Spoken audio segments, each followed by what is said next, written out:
Hello students, welcome back to my channel A2 Tips and Tricks. இந்த வீடியோவில் நம்ம என்ன பார்க்க போறோம்னா deduction from gross total income sums தான் பார்க்க போகிறோம். சரிங்களா? So illustration sum number 12. இது பார்த்தீங்கன்னா section 80U deduction in case of physically handicapped resident assessee. ஓகேவா? ஸோ ஃபர்ஸ்ட் டிடக்ஷன்ஸ் பொறுத்த வரைக்கும் நம்மளுக்கு வந்து டிஃப்ரெண்ட் டைப்ஸ் ஆஃப் டிடக்ஷன்ஸ் இருக்குது. எந்தெந்த டிடக்ஷன் எந்தெந்த செக்ஷனுக்கு வரும் அப்படின்னு சொல்லி நீங்கள் ஒரு தரோவாக பண்ணி வச்சுக்கிட்டிங்கன்னா மட்டும்தான் உங்களுக்கு டிடக்ஷன் சாப்டர் ஈஸியாக புரியும். ஓகேவா? ஸோ அகெயின் நம்ம வந்து ஃபஸ்ட் இந்த சம் பார்க்கறதுக்கு முன்னாடி ஒரு வாட்டி ரீகால் பண்ணிக்கலாம் என்னென்ன டிடக்ஷன் நம்மளுக்கு வருது. ஃபஸ்ட்டு எடுத்தோடனே 80Cலேருந்து தான் டிடக்ஷன் ஸ்டார்ட் ஆகுது. ஸோ செக்ஷன் 80C அப்படின்னாவே நம்மளுக்கு life insurance premium, contribution to provident fund, அதாவது இந்த life insurance premium, contribution to PF இந்த வார்த்தை வந்தாவே அது செக்ஷன் 80Cக்கு தான். அதே மாதிரி 80CCCல பார்த்தீங்கன்னா pension fund, annuity plan of LIC இந்த வேர்டு வந்துச்சுன்னா நம்மளுக்கு 80CCCல வரும். நெக்ஸ்ட் 80CCDல பார்த்தீங்கன்னா contribution to national pension scheme to central government, அதாவது இந்த பென்ஷன் ஸ்கீம் அப்படின்னு வந்தாலும் நம்மளுக்கு 80CCD. ஓகேவா? ஸோ இப்போ நம்ம ஷார்ட்டாக போடுறப்போ உங்களுக்கு தனித்தனியாக கொடுப்பாங்க. இதுவே நீங்கள் காம்ப்ரிஹென்சிவ் சம்ஸ் போடுறப்போ உங்களுக்கு கொஸ்டினில் எப்படி இருக்கும்னா எல்ஐசின்னு இருக்கும், நெக்ஸ்ட்டு ஆர்பிஎஃப்னு இருக்கும், நேஷ்னல் சேவிங் ஸ்கீம் அதை NSCன்னு கொடுத்துருப்பாங்க. சரியா? இந்த மாதிரி வந்திருக்கப்போ நீங்கள் தனியாக 80C, 80CCC, 80CCDன்லாம் மென்ஷன் பண்ணாமல் அண்டர் செக்ஷன் 80Cன்னு மென்ஷன் பண்ணாவே போதும். ஓகேவா? ஸோ உங்களுக்கு இந்த லைஃப் இன்சூரன்ஸ் ப்ரீமியம் அப்புறம் இந்த pension scheme, national saving scheme, இந்த ஆர்பிஎஃப், பிபிஎஃப் இந்த 5 வார்த்தை தான் அடிக்கடி ரிப்பீட்டடாக கேட்கக்கூடிய வேர்டிங்ஸாக இருக்கும். அது வந்தாவே நம்மளுக்கு செக்ஷன் 80Cயில் வந்துடும். சரியா? இப்போ இதுவே 80Dல என்னென்ன வரும்னு பார்த்தீங்கன்னா மெடிக்கல் ரிலேட்டடாக வரும். ஓகேவா? ஸோ 80Cனா இன்சூரன்ஸு பென்ஷன் அப்படி வரும். டியில் பார்த்தீங்கன்னா மெடிக்கல் ரிலேட்டடாக, மெடிக்கல் ட்ரீட்மெண்ட் ரிலேட்டடாக, மெடிக்கல் ஆஃப் இன்சூரன்ஸ் ப்ரீமியம் இது வந்துச்சுன்னா வெறும் டியில் வரும். இதுவே medical treatment person with disability, ஒரு டிசேபிலிட்டி பர்சனோட மெடிக்கல் ட்ரீட்மெண்ட்னா அது 80DDயில் வரும். அடுத்து பார்த்தீங்கன்னா medical treatment of specific disease, cancer அந்த மாதிரி இருக்கிற ஸ்பெசிஃபிக்கான டிசீஸ்க்கு ட்ரீட் பண்ணுறது DDBயில் வரும். நான் வந்து இந்த 80C, 80CCC, 80D, DD இது எல்லாத்தையுமே தனியாக எக்ஸ்பிளைன் பண்ணி ஒரு வீடியோ போட்டிருக்கேன். அந்த லிங்க்கை வந்து இந்த வீடியோவிலே கமெண்ட் செக்ஷனில் அப்லோட் பண்ணுறேன். அந்த லிங்க்கை கிளிக் பண்ணாவே அந்த வீடியோஸ்லாம் உங்களுக்கு வரும். சரியா? இப்போ நம்ம இந்த சம் பார்க்குறோம். ஸோ இது பார்க்கறதுக்கு ஒரு வாட்டி நம்ம ரீகால் தான் பண்ணுறோம். நெக்ஸ்ட் பார்த்தீங்கன்னா நம்மளுக்கு என்ன செக்ஷன் இருக்குதுன்னு பார்த்தீங்கன்னா இன்ட்ரெஸ்ட் ஆன் பேங்க் டெபாசிட். ஓகேவா? இன்ட்ரெஸ்ட் ஆன் பேங்க் டெபாசிட் அப்படின்னு வந்தாவே நம்மளுக்கு அது வந்து செக்ஷன் TTAல வரும். இதுவே TTB அப்படின்னா normal persons age less than 60 years கீழே இருக்கிறவங்களுக்கு 80TTAல வந்துடுவாங்க. இல்லை சீனியர் சிட்டிசன்ஸாக இருக்காங்க அபவ் 60 இயர்ஸ் அப்படின்னா 80TTBயில் அவங்கள வந்து நம்ம அண்டர் செக்ஷன் 80TTBன்னு போடுவோம். சரிங்களா? இப்போ இது 80TTAல உங்களுக்கு என்ன ஒரே ஒரு தான் என்னன்னா கொடுத்துருக்க அமௌண்ட்டை ரிஸ்ட்ரிக்டட் அப் டு 10,000. இப்போ for example interest on bank deposits வந்து அமௌண்ட் 50,000 அப்படின்னு இருந்துச்சுன்னா நம்ம சம் போடுறப்போ அண்டர் டிடக்ஷன் செக்ஷன் 80TTAல வந்து it is restricted up to 10,000 அப்படின்னு சொல்லி ஒரு வேர்டு மென்ஷன் பண்ணிவிட்டு அந்த அமௌண்ட்டை 10,000 தான் காட்டுவோம். சரிங்களா? ஸோ இன்ட்ரெஸ்ட் ஆன் பேங்க் டெபாசிட்னாவே அது ஃபிக்ஸ்டாக 10,000 தான், அந்த அமௌண்ட்டுக்கு மேலே போகக்கூடாது. சரிங்களா? அடுத்து TTBனா இப்போ அந்த பர்சன் வந்து 60 இயர்ஸ்க்கு அபவ் இருக்காங்க, சீனியர் சிட்டிசனாக இருக்காங்க அப்படின்னா அவங்களோட ஹோல் இன்கம் எடுத்துக்கலாம். இல்லைன்னா 50,000 அக்ரிகேட் இன்கமாக எடுத்துக்கலாம். உங்களுக்கு maximum person with less than 60 இயர்ஸில் தான் இன்ட்ரெஸ்ட் ஆன் பேங்க் டெபாசிட்ஸ் வரும். சரிங்களா? அடுத்து section 80U person with disability. சரியா? வெறும் அந்த பர்சன் டிசேபிலிட்டி மட்டும் இருக்காங்கன்னா செக்ஷன் 80Uவில் வரும். இல்லை medical treatment for disability person அப்படின்னா அது செக்ஷன் DDயில் வரும். இந்த மெடிக்கல்ங்கிற வார்த்தை வந்தாவே செக்ஷன் 80D. இல்லை வெறும் பர்சன் வித் டிசேபிலிட்டினாவே அது செக்ஷன் யூவில் வந்துடும். சரிங்களா? இதுவே அந்த டிசேபிலிட்டி பர்சன் வந்துட்டு சிவியர் டிசேபிலிட்டி அப்படின்னு நம்மளுக்கு மென்ஷன் பண்ணியிருக்காங்க அப்படின்னா அது நம்மளுக்கு 1,25,000 அந்த அமௌண்ட். இல்லை நார்மலாக பர்சன் வித் டிசபிலிட்டி அப்படின்னு கொடுத்துருந்தாங்கன்னா அது வந்து 75,000 நம்மளுக்கு ரெஸ்ட்ரிக்டட் அமௌண்ட். ஃபார் எக்ஸாம்பிள் அந்த பர்சன் வித் டிசபிலிட்டியோட இருக்காங்க அப்படின்னா நீங்கள் வந்துட்டு டைரெக்டாக நாட் சிவியர் நார்மலாக வெறும் பர்சன் வித் டிசபிலிட்டி அப்படின்னா நீங்கள் 75,000 எழுதிக்கலாம். இல்லை the person is affected with heavier disability severe disability அப்படின்னு இருந்துச்சுன்னா நீங்கள் 1,25,000 எழுதுங்க. சரிங்களா? ஸோ இப்போ நம்ம எல்லாம் பார்த்தாச்சு. இப்போ நம்ம சம் போயிடலாம். கொஸ்டின் ரீட் பண்ணுறேன். Mister Malan who is totally handicapped provides you the following income. நம்மளுக்கு இந்த கொஸ்டினில் டோட்டலி ஹேண்டிகேப்டன் மட்டும்தான் கொடுத்துருக்காங்க. வெரி சிவியர் அப்படிங்கிற வார்த்தை கொடுக்கல. ஸோ இந்த ஹேண்டிகேப்டன் வருது, வெறும் டிசேபிலிட்டி வருது. அப்போ இது என்ன செக்ஷனில் வருது? செக்ஷன் 80U வருது. நாட் சிவியர்னா நான் என்ன சொன்னேன்? நாட் சிவியர்னா நம்மளுக்கு 75,000 தான் எடுத்துப்போம். இல்லை அங்கே சிவியர்லி ஹேண்டிகேப்டு பர்சன் அப்படின்னு மென்ஷன் பண்ணியிருந்தா நம்ம 1,25,000 எடுத்துப்போம். இங்கே வந்துட்டு நார்மலாக அவங்க வந்து மொத்தமாகவே ஒரு ஹேண்டிகேப்டு பர்சன் அப்படின்னு சொல்லியிருக்காங்க. ஸோ நம்ம 75,000 மட்டும் எடுத்துக்க போகிறோம். சரிங்களா? நம்மளுக்கு சேலரி கொடுத்துருக்காங்க 1,40,000. Interest on bank saving account.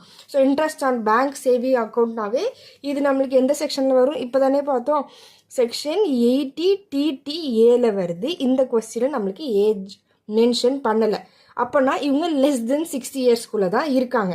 So அப்போ இங்கே வந்து நம்மளுக்கு 15,000 இருக்கா? இன்ட்ரெஸ்ட் ஆன் பேங்க் டெபாசிட் 60 இயர்ஸ்க்கு மேலே இருக்கிறவங்களுக்கு தான் அந்த ஹோல் இன்கம், இல்லைனா 50,000 அக்ரிகேட். இல்லை 6 இயர்ஸ்க்கு கீழே இருக்காங்கன்னா அந்த அமௌண்ட் ரெஸ்ட்ரிக்டட் அப் டு 10,000 சொன்னேன்னா அப்போ இங்கே 15,000 இருக்குது. நம்ம டிடக்ஷன்ஸ் போடுறப்போ அண்டர் செக்ஷன் 80TTAன்னு போட்டு 10,000 அப்படின்னு தான் எழுத போகிறோம். சரிங்களா? Next interest on government securities, long term capital gain, short term capital gain கொடுத்துருக்காங்க. வின்னிங்ஸ் ஃப்ரம் லாட்ரிஸ் கிராஸ் சொல்லி நம்மளுக்கு ஒரு 20,000 கொடுத்துருக்காங்க. டெபாசிட் இன் PPF நேஷ்னல் சேவிங் ஸ்கீம்ஸ், இந்த பென்ஷன்லாம் வர்றது, இந்த சேவிங் ஸ்கீம்லாம் இப்போ தானே சொன்னேன், இது எல்லாமே நம்மளுக்கு டிடக்ஷன் அண்டர் செக்ஷன் 80Cயில் வந்துருச்சு. 40,000 20,000. உங்களுக்கு 80C டிடக்ஷன் பொறுத்த வரைக்கும் அந்த டோட்டல் அமௌண்ட் 1,50,000 தான் இருக்கணும். அதுக்கு மேலே போச்சுன்னா அந்த அமௌண்ட் ரெஸ்ட்ரிக்டட் அப் டு 1,50,000 தான். ஆனால் இது ரெண்டுத்தையும் ஆட் பண்ணால் நம்மளுக்கு எவ்வளோ வருது? 60,000 தான் வருது. ஸோ நம்மளுக்கு 1,50,000 கீழே தான் இருக்குது. அப்போ இந்த 60,000 அமௌண்ட்டை நம்ம டேரெக்டாக எழுதிக்கலாம். ஓகேங்களா?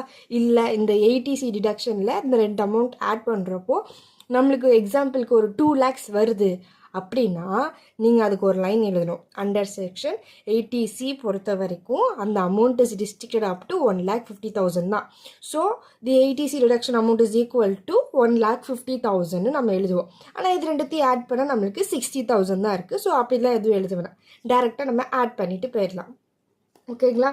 ஸோ டிடக்ஷன் டாக்ஸபிள் இன்கம் எப்படி கண்டுபிடிப்போம்னா கிராஸ் டோட்டல் இன்கம் ஃபஸ்ட்டு கண்டுபிடிக்கிறோம். சரியா? அதில் நம்ம டிடக்ஷனை மைனஸ் பண்ணணும். மைனஸ் பண்ணால் நம்மளுக்கு டாக்ஸபிள் இன்கம் கிடச்சிருச்சு. ஸோ ஃபஸ்ட்டு நம்ம கிராஸ் டோட்டல் இன்கம் கண்டுபிடிச்சிட்டு அடுத்து டிடக்ஷன் கண்டுபிடிப்போம். நெக்ஸ்ட் இது ரெண்டுத்தையும் மைனஸ் பண்ணால் நம்மளுக்கு டாக்ஸபிள் இன்கம் கிடச்சிரும். இப்போ ஃபஸ்ட்டு கிராஸ் டோட்டல் இன்கம் கண்டுபிடிப்போமா? கிராஸ் டோட்டல் இன்கம்க்கு நம்ம நம்மளோட 5 ஹெட்ஸ் ஆஃப் இன்கம் ஆர்டராக எழுதுவோம். சரியா? ஃபஸ்ட்டு என்ன இருக்குது? சேலரி ஹெட் இருக்குது. அடுத்து income from house property related ஏதாச்சும் கொடுத்துருக்காங்களா? கொடுக்கல. பிஸ்னஸ் இன்கம் கொடுத்துருக்காங்களா? கொடுக்கல. இந்த interest on bank deposit, government securities, capital gain கொடுத்துருக்காங்க பாருங்கள். Salary, house property, business or profession, அப்புறம் நம்மளுக்கு கேபிட்டல் கெயின், அதுக்கப்புறமா தான் income from other sources. Salary கொடுத்துருக்காங்க, ஹவுஸ் ப்ராப்பர்ட்டி கொடுக்கல, பிஸ்னஸ் ப்ரொஃபஷன் கொடுக்கல, கேபிட்டல் கெயின் கொடுத்துருக்காங்க. ஸோ இந்த சேலரி எழுதுனதுக்கு அப்புறமா இந்த 2 கேபிட்டல் கெயின் இருக்கா, இது ரெண்டுத்தையும் எழுதிட்டு இந்த interest on bank deposit, government securities, இந்த வின்னிங் ஃப்ரம் லாட்ரிஸ், இது கேஷுவல் இன்கம், இதுவுமே நம்மளுக்கு இன்கம் ஃப்ரம் அதர் சோர்சஸ் தான். ஸோ இந்த 15,000 வேறு என்ன இருக்குது? இந்த 4,000, இந்த 20,000, இதை நம்ம வந்து இன்கம் ஃப்ரம் அதர் சோர்சஸில் எழுதுவோம். ஸோ இந்த அமௌண்ட்ஸ் எல்லாம் ஆட் பண்ணால் நமக்கு கிராஸ் டோட்டல் இன்கம் வரும். சரியா? இப்போ நம்ம ஃபஸ்ட்டு கிராஸ் டோட்டல் இன்கம் மட்டும் போடுவோமா? ஸோ நம்மளை என்ன சொல்லியிருக்காங்க? Compute the taxable income of mister மாலனா. ஸோ நம்ம என்ன எழுதுகிறோம்? Computation of gross total income of mister Malan. சரிங்களா? யாரோட நேமோ அந்த நேம். அப்புறம் நம்மளுக்கு கொஸ்டினில் கொடுத்துருக்குற அசஸ்மெண்ட் இயர் 2024-25. இந்த புக்கில் 24-25 தான் இருக்குது. உங்களுக்கு கொஸ்டினில் எந்த அசஸ்மெண்ட் இயர் கொடுத்துருக்காங்களோ அது நீங்கள் எழுதிக்கலாம். சரியா? இப்போ ஃபஸ்ட்டு எடுத்தோன்னையும் இன்கம் ஃப்ரம் சேலரி. சரிங்களா, நீங்கள் எழுதிக்கோங்க. இன்கம் ஃப்ரம் சேலரின்னு ஃபுல் ஃபார்மில் எழுதிக்கோங்க. நான் ஷார்ட்டாக எழுதியிருக்கேன், இப்படிலாம் எழுதக்கூடாது. நீங்கள் எழுதுகிறப்போ ஃபுல் ஃபார்மில் தான் எழுதுடும். ஸோ இன்கம் ஃப்ரம் சேலரி நம்மளுக்கு எவ்வளோ அமௌண்ட் கொடுத்துருக்காங்க, 1,40,000 கொடுத்துருக்காங்களா. So income from salary 1,40,000. இதில் நம்ம என்ன மைனஸ் பண்ணுவோம், ஸ்டாண்டர்ட் டிடக்ஷன். சேலரியோட ஸ்டாண்டர்ட் டிடக்ஷன் நம்மளுக்கு 50,000. ஸோ இப்போ 1,40,000ல் 50,000 மைனஸ் பண்ணால் நம்மளுக்கு 90,000 வருதா. ஸோ சேலரி எழுதியாச்சு, ஸ்டாண்டர்ட் டிடக்ஷன் மைனஸ் பண்ணியாச்சு. ஸோ நம்மளுக்கு சேலரியிலேருந்து 90,000 கிடச்சிருக்கு. ஸோ சேலரிக்கு அப்புறம் நம்ம அடுத்த ஹெட் என்னது, capital gain. So income from salary எழுதியாச்சு. நெக்ஸ்ட் பார்த்தீங்கன்னா கேபிட்டல் கெயினோட ஹெட்டில் நம்மளுக்கு short term capital gain, long term capital gain, 2 gain value கொடுத்துருக்காங்க. Short term capital gain 10,000, long term capital gain நம்மளுக்கு 40,000. ஸோ 10,000 40,000. ஓகேவா. ஸோ இப்போ இது ரெண்டுத்தையும் ஆட் பண்ணால் நம்மளுக்கு 50,000 கிடைக்கிது. ஓகேங்களா. ஸோ நெக்ஸ்ட் என்ன ஹெட் ஆஃப் இன்கம் இருக்குது, இன்கம் ஃப்ரம் அதர் சோர்ஸஸ் இருக்கா. ஸோ கேபிட்டல் கெயினுக்கு அப்புறமா நம்மளுக்கு இன்கம் ஃப்ரம் அதர் சோர்ஸஸ் எழுதிக்குங்க. நீங்கள் இன்கம் ஃப்ரம் அதர் சோர்ஸஸ்ன்னு எழுதிட்டு அது கீழே இன்ட்ரெஸ்ட் ஃப்ரம் பேங்க் டெபாசிட்ஸ் இருக்குது. பேங்க்கு சேவிங் அக்கௌண்ட்டா, okay. So interest from bank saving account, next interest from government securities, next winning from lotteries இருக்குது. சரியா. Interest on bank saving account நம்மளுக்கு பாருங்கள் 15,000 இருக்குது. ஸோ 15,000 டேரெக்டாக எழுதிருங்க. இன்ட்ரெஸ்ட் ஆன் கவர்மெண்ட் செக்யூரிட்டிஸ் நம்மளுக்கு 4,000 இருக்குது. அடுத்து வின்னிங் ஃப்ரம் லாட்ரிஸ் பாருங்கள் 20,000. சரிங்களா. இப்போ இந்த 3 அமௌண்ட்டையும் ஆட் பண்ணால் நம்மளுக்கு 39,000 வந்துருச்சு. சரியா.